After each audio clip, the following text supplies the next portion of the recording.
So before Corie and I get started today with our day of work, we thought we'd sit down and share a few little updates with you and chat for a few minutes. Hard to believe Christmas has come and gone. I managed with Corie and Katie's help, but to get all of our Christmas decorations put back up, I guess that was last week.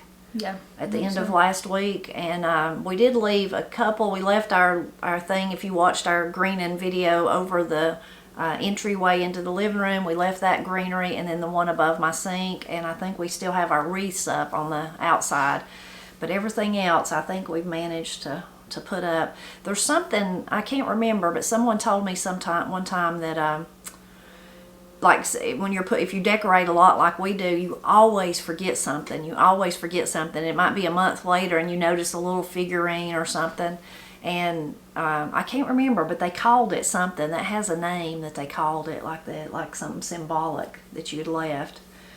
This year, I think, so far, I've not noticed anything. I usually do notice something like that, but other than the things we left on purpose. Oh, well, I have to tell the story of this. I did not leave this one. I put it up, this little vintage Christmas tree that actually come out of Granny's blue bathroom. And I asked her if I could have it. It had been in there. It stayed in there year round when I was a girl. Anyway, we put it up, and then the day we were putting up stuff, Corie here, who loves it, said, "What did you do with that blue Christmas tree?" I said, "Well, I put it up with all the other Christmas trees." And she said, "Well, I thought you could leave it out, winter," thinking it still is kind of like a winter decoration. And I said, "Okay, well, go find it." So she did. So she's really attached to it. I love this tree. Makes me think I should probably give it to you if you love it that much. No, you need to keep it. I found one like this on eBay this year, and I got it for Katie for Christmas. I was surprised I was able to track one down.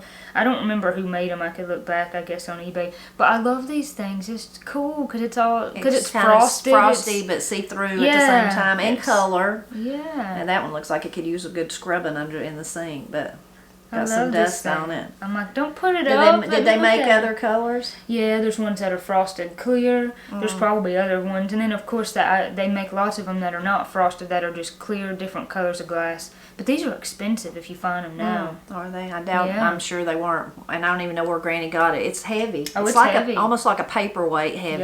Yeah, heavy. Anyway, so that one is out, but it's out on purpose because Corie went back to the basement and dug around till she found it. I just want to keep looking at it. And brought it upstairs. We had a really great Christmas, though, and we hope all of you did. And part of the reason we had such a great Christmas was you were so kind to us. So many cards. Last year, I think it was, I said I wanted to make them go all the way around the window. Well, this year, thanks to your wonderful generosity, we had so many, they went around the window twice. They went all the way down the door, then they went on the side of this, of my little cabinet, and on the front. So we were just so blessed, so thankful for all the cards, the heartwarming, a lot of them had heartwarming stories in them and shared different things and nice words about us. We just appreciated them so much. Some of them even shared language that was used in your area. A really nice one from Newfoundland. I don't even know. Newfoundland. Yeah, how they say a lot of the same stuff we do, and I thought that was fascinating. So really nice. We're so appreciative of that. And a lot of you even sent us gifts, and we're so thankful for that. We surely did not expect it, but we were blessed by all of them. From beautiful decorations to, I couldn't even name all the things. We were just so blessed and so honored that you thought of us and that you wanted to give to us at Christmas. We had a whole entire box, care box, whatever. Care package from Australia from Miss Georgina Bartley, and it was full of all these wonderful snack foods from Australia that we've never had or knew about. So that was really fun to look at what's common in Australia, and so we really appreciate that. They Georgina also had some dog treats in there. Yeah, and Olive loves them. Yeah, she's been eating them. So and some other people sent things from Olive. Yes, so yeah, we were so blown away, and not just us, also Granny people sent her many cards, and she's enjoyed them so much. Normally she would hang them up over her window, but she didn't want. I said, now you've got so many cards this year, I'll help you and we'll hang them up so you can see them. She said, I don't want to hang them up this year. And I said, why not? And she said, I want to keep them right here beside me so I can open them and look at them, and I won't get the envelopes mixed up. So I actually stayed with her a little bit yesterday, and you know what she was doing? She was looking through those Christmas cards. Yeah, she was still looking through them. So thank you so much for blessing Granny and blessing us. We really appreciate that. Yeah. Now that we got all the Christmas up and it's gone, it's kind of sad a little bit. That was how Katie convinced me to leave those two or three in the wreaths up, and then also I guess why Corie wanted her blue tree. But since then we've just been trying to get back into the regular swing of regular day life without all the holiday festivities going on. Of course, Matt's gone back to work, Austin's gone back to work, and Katie's, I don't know that Katie ever stopped working, but she's certainly working. And so what else have you had going on, Corie, trying to get back into the usual? We've had a couple of things going on. One thing that Austin and I have had going on is our dryer is messed up. It's been making like a ear piercing, just deafening like squeak for a good while when we're drying stuff. And we know that was a problem. So eventually it got to the point where I'm like, this is gonna give me ear damage. So I know that it's probably damaging my dryer. We can't kick this can down the road anymore. So Dad come over. The first night though, we thought maybe the belt just needed to be lubed. So bless Austin's heart, it's where our washer and dryer at, it's really small and it's not easy to pull it out, and we had a mountain of laundry because like we were over here for Christmas and then we got a lot of new clothes. So anyways, it was really hard for him to pull it out, but he pulled it out, he lubed the belt, all that stuff. It did nothing, unfortunately. So Dad had to come over that next weekend and pulled it out and discovered it was a bearing that was bad. So the parts are on the way, and I've done tons of laundry here. Yeah, she's been using the mother laundromat, mom and dad laundromat. Yes, for sure. So we're hoping to get that fixed soon. Like I said, the parts are on the way, but I am so partial to that washer and dryer. They were there when we bought the house, and they're Kelvinators, and my guess is maybe that they're from the 70s or 80s, and they do so good. I mean, they just really wash and dry your clothes, so I'm so reluctant to get a new washer and dryer. So even though it's kind of a pain when you don't have a dryer, of course we could hang dry, but you've done some of that, and we've done some of that, but I'm totally willing to be patient and wait for the parts. Yeah, and a part would be cheaper than a brand new dryer too. Yeah, I think like we're all in at like $30 for new parts. And since there's free labor involved. Yeah, with for Matt, sure. It's so handy to have, and so wonderful to have somebody like Matt to be able to. For sure, we're so blessed to have that. Other things that have been going on, an exciting thing is Katie and I on our channel are almost about to reach 50,000 subscribers, which just blows my mind. And we're so appreciative to each and every one of you who watch our videos and support them. That's awesome. We've been able to take it from, like, it was about December of 2020, from 600 to almost 50,000 now in January of 23. And that's really amazing. That would be a big milestone for us. So we're pretty excited about that. Yeah, and please, if you've not subscribed to the Pressley Girls, we'll put a link. It's always in every video I make has those. If you click on the little description, drop down and look, it's always there. But you can definitely go subscribe and help them reach that 50,000 We're mark. close. We're at 49,000 something. So that's really cool. It kind of shocks me that like 50,000 people actually want to see Katie and I. Yeah, we all are humbled by the support that you offer us, and we're so grateful. Oh yeah. What else? It seemed like there was another update I had. What you was bragging about your lunch you made yesterday? Was that at your dinner? What you made for dinner? That's really silly, but and we could, I guess, link to this recipe that I found online. But I love miso soup. Like if we go to a Japanese restaurant, which we hardly ever do unless we're down in Beaufort with Austin's family, because there's really, I guess. There is a Japanese restaurant here, but it's like 30 minutes away, so we don't usually go to it. But I love miso soup. I feel like I could probably drink a gallon of that a day, which I know is probably not healthy because it's filled with salt.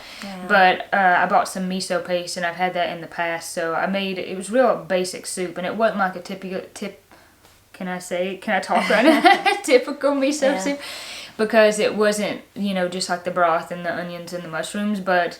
We did like beef broth, we had miso paste that we cooked beef in, which we added back to the soup, and I put like rice noodles in it and carrot and zucchini, just some different stuff, and it turned out so good. So I got pretty... So that's exciting. Yeah, because it'll be a new recipe, and it was really fast for lunch, and it's like a light lunch, but still got protein, so I got excited about that. Yeah. She needs to make me some. Yeah. Yeah. It's pretty good. I think you'd like it. I'm sure I would, yeah. Sounds good. This time of the year, a lot of people want to eat lighter like that since they've just come through all the wonderfulness of all those savory, rich foods and sweet foods and desserts from Christmas. So a lot of people this time of the year are looking to kind of to get back to a more lighter diet, I guess. Another thing that you've blessed us with, which has just totally blown my mind, I couldn't believe. I felt so bad for people. I really have always, and I've tried this a couple of different times, but it never worked out over the years. But I feel bad for people when I would talk about the almanac calendars that I use to use like as a guide to plant by, to when I ferment foods, those kind of things. A lot of people just they don't use them for anything like that, but they have like a sentimental value to them. When you think about them, your grandmother or your grandfather, your parents, aunt and uncles, whoever that they used to hang in their kitchen or in their living room or wherever it was. I know John Paris, my favorite writer, I should have got the book and read it to you, but he's got a little piece about the almanac calendar, about it hanging and the kind of the symbolism of it and all that. Anyway, but I've always felt bad for people who couldn't find them. In our area, several different places give them away for free as a kind of an advertising piece of something for people to take home, and then it's got their, the store name or whatever up at the top. So this year, and actually for the past 2 or 3 years, I've thought about it and it just never quite worked out. But what if I could get them and then I could, I'd have to sell them because people can't come to my house. And it just never kind of worked out. And this year, Corie and I, with Corie's help, we decided we were just going to do it. And we kind of waited. We were afraid we waited too late because we were working with one company and it just kind of never worked out. And then a gentleman that helps me with some stuff, he was able to help me, and then we did get them, so we were able to get some. So I was really worried about whether or not they would sell. So I usually like the really long ones, but they're of course more expensive, and then I was worried about mailing them. How would I mail them? So it's turned out to be such a success. I probably should have got the bigger one, and maybe next year we will. But I can't believe the ones we sold, that I got, are sold out. They're gone. There's only a few left, and I'm kind of wanting to hold on to them to make sure that some of those we sold, in case they were, got damaged or something and we had to replace them, we could do that. But we've been so just blown away by it. And Corie and Katie's really helped me yesterday. They were I had to help Granny do some stuff, and they were going to pitch in and really help me get them all ready to mail. And we thought we had them all at the end of the day by the time I'd come back, and they'd been working for hours. And we ship them off to the post office and be so happy it was done. And then I let Corie tell what happened there. Yeah, it was not good. So we take them into the post office already feeling kind of bad that it's like at 2:30 and our post office closes at 4:30, and we have all these packages to bring. And so we take them to the postage is already on them. We can do that from home, which is wonderful. Which is great. That saves, oh my gosh, so much time and money. But we take him into the postmaster, and he opens the box and he looks at him and he makes this face. And as soon as he makes the face, I know what he's gonna say, and I just say, don't tell me. I don't want to hear it. So it's a tube, and the label that we put on it, if you can imagine the circular tube, we put it this way, right? So like up and down. So if you were holding your tube up, the label would be, you could read, Okay, so I had a thought when we very first started putting labels on these tubes. This is a tube. This label's not going to be flat. Can the post office scan this? And then I thought about it for a minute, and I thought, well, it shouldn't matter. They can just rotate this thing and scan it. Well, no, that was not true. So every label was put on wrong. Well, we had there was maybe a few 10 or 15 that were right. We just randomly, or y'all had just randomly done. So I was like, oh my gosh, you're kidding me. So we had to bring them all back and redo all the labels, and then it just... Oh man, it got really... So if your label looks a little jank, that's why. But we do have them all fixed now and all sent off, so they're on their way if you were one of the people that ordered one. So it's a learning experience. Yeah, for sure. We didn't know. That we've never sold calendars before, and then that we didn't know the demand. So maybe next year, if y'all are still interested, I can order more, have more on hand, and we'll be much more... We'll know which way the label goes on. You can just believe me, I would never make that mistake again. I would have never even thought of it. Like Corie, I'm like, well, they can just turn it and scan That's it what I that way. thought, I just can't even. My brain won't work like that. But there are some other things. This is one that I'd kept for in here in our kitchen. So they are like and I put all this information on Etsy. So if you bought it, you probably already read it there. But like I would have got the big long one that just turned over, but again, I was worried about cost and how will I charge people and how will I ship it and all that. So these actually are on both sides, so it's just 6 pages with each side, and they're smaller. You can see the size of them. And then and I showed the size of them in a short, so some of you's already seen it. But because they are smaller, of course, each little number has the zodiac sign and the sunrise and sunset. And that was another thing. One person told me, well, you should tell people that, you know, the sunrise at your house is not going to be the sunrise at their house in California. And that's true, but then I thought, well, I think most people understand that. If you're, you know, on the West Coast, you understand that my sun comes up before yours, kind of, you know. So I think most people are aware of those things, but of course that is true. But then so that's all pretty easy to see, don't you think, Corie? And then though, the little, like the planting signs are pretty small. They're just right here. So you may have to get, like, I'm sure your little eyes can read them. Yeah. You can be like me. I have a magnifying glass in my kitchen and I have one in my bedroom, and that way if I see something like that, I can just get my little magnifying glass. So I wish that was bigger, but I'm not even sure it's bigger on a long one. I've threw my long one from last year away. But anyway, it is what it is at this point, but they are there. Tells you plant above ground crops, plant root crops, plant seed crops. And then on the other side, it's the best days to kill pests. Talking about weeds, thinking about weeds and stuff like that. And then it's also got your little fishing signs, what day's supposed to be good for fishing and what days so-so, and then what days poor.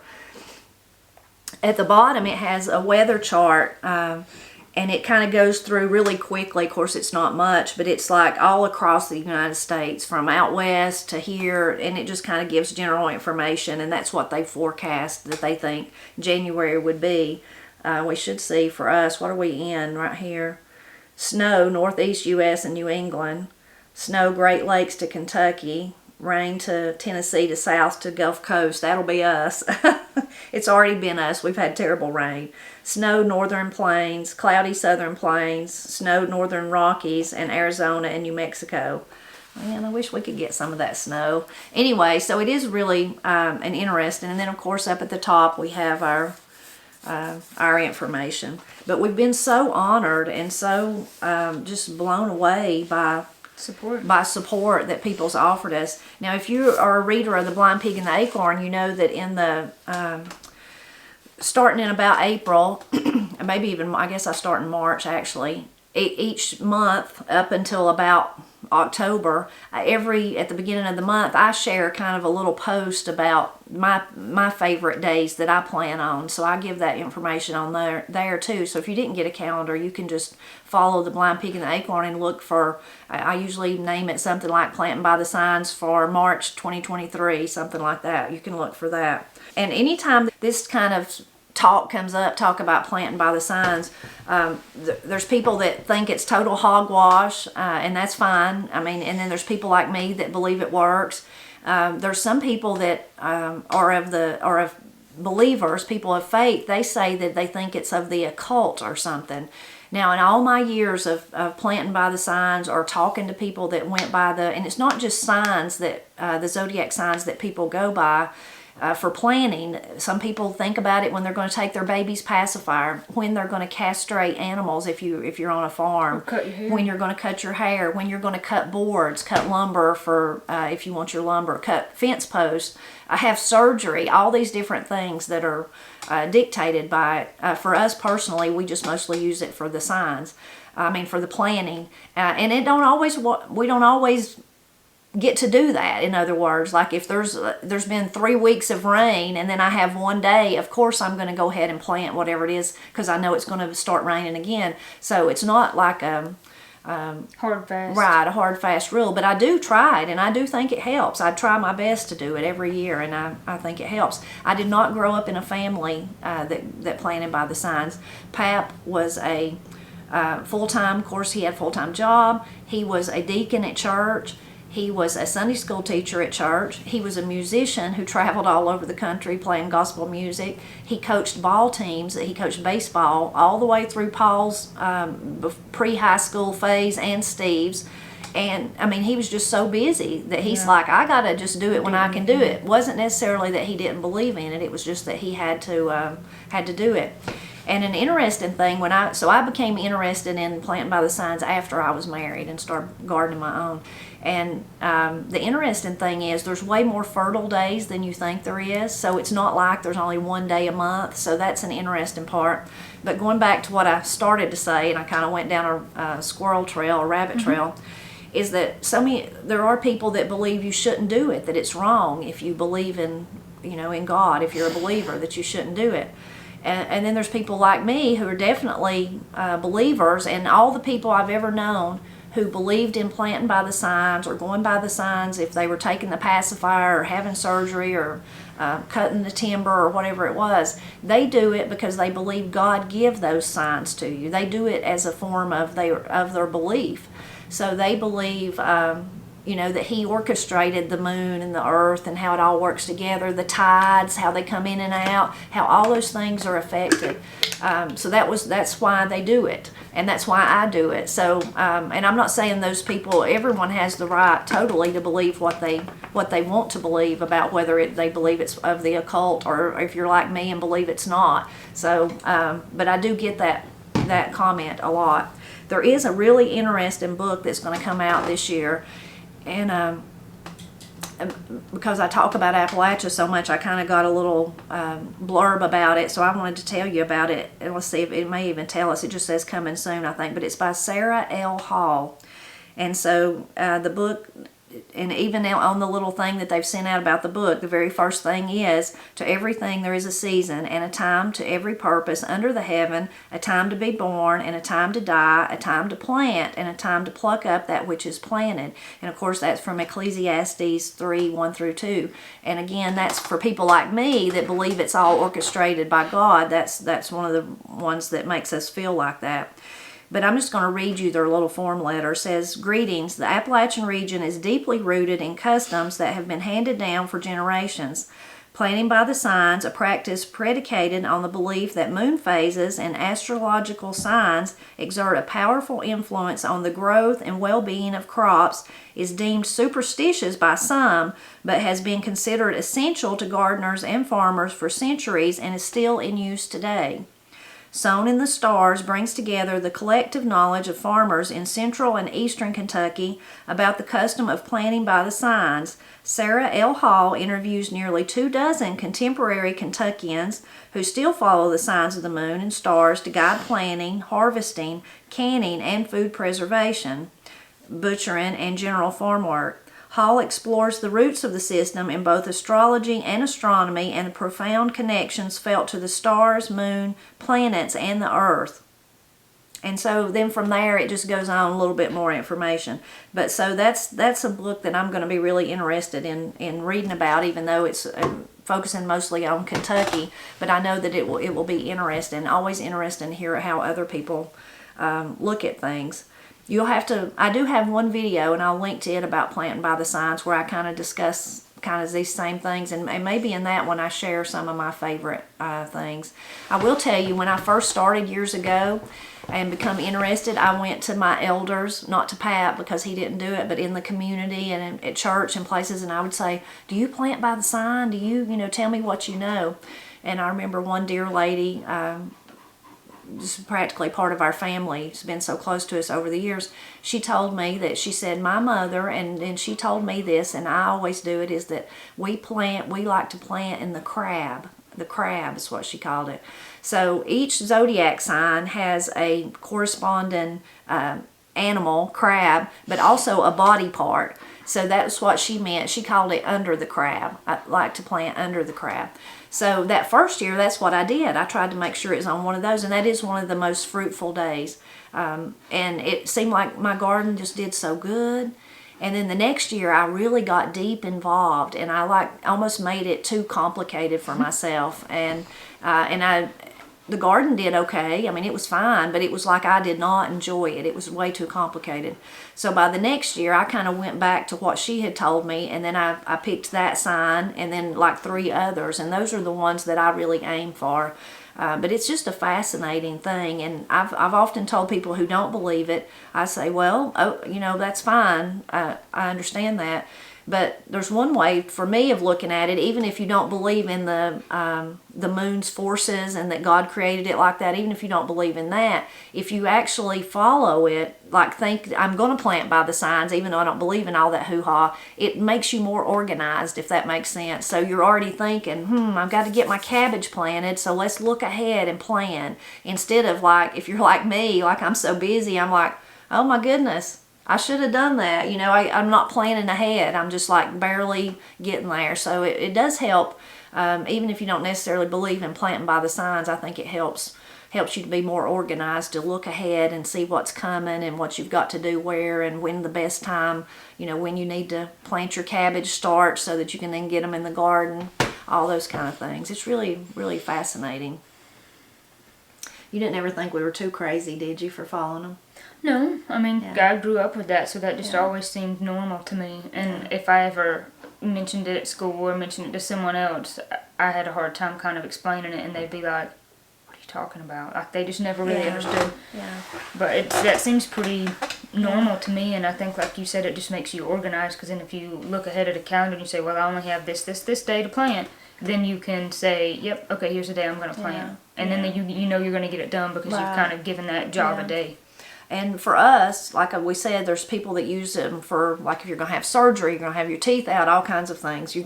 My sister-in-law used to get my niece's hair cut. On the full moon, she always cut it on the full moon. So that she thought it would grow thicker. And bless April's heart, when she was a baby, she needed all the help she could get. She had no hair. She was bald until she was like 3. Yeah. She was a really cute baby. She was cute, but she didn't have no hair. Anyway, so people use it for all sorts of things. But for us, planting, and then the other thing would be when it comes to fermenting, if we're going to make kraut, we want it to be. And it's funny, when we're planting, we think about that sign, like the crab, or that's Cancer.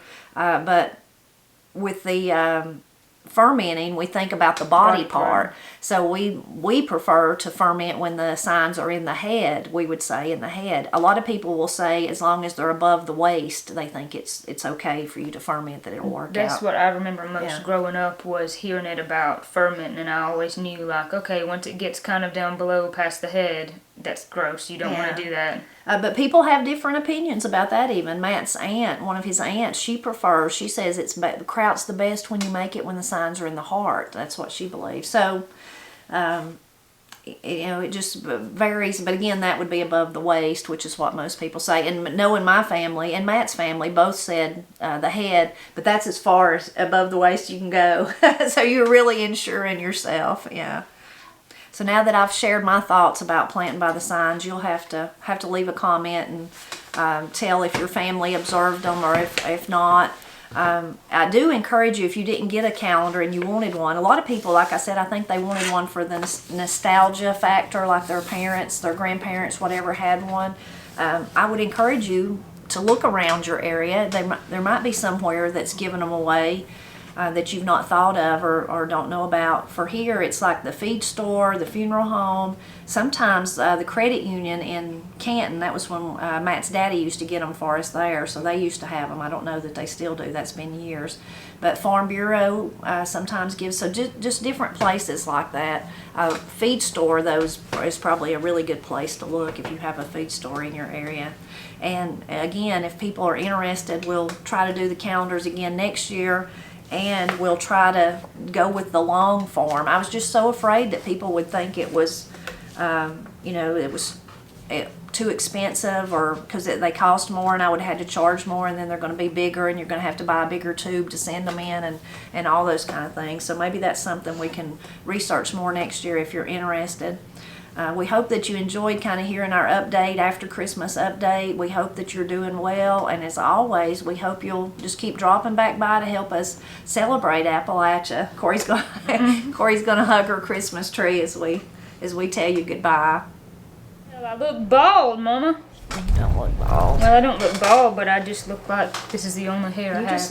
You're really. I got a man cut. Scoot back. Can you scoot back in? I can. I'm hitting the pieces. Well, I can scoot this way. Maybe you're just bigger than me. I'm taller than you. Look at my shoulder. I'm just sitting up straight, trying. Okay. My shoulder's like 2 inches taller than yours. Yeah. It's foggy outside. It is. It's The pretty. trees are frosty and got stuff on them. I can see our thing in our window. Is it this one? I see the other one.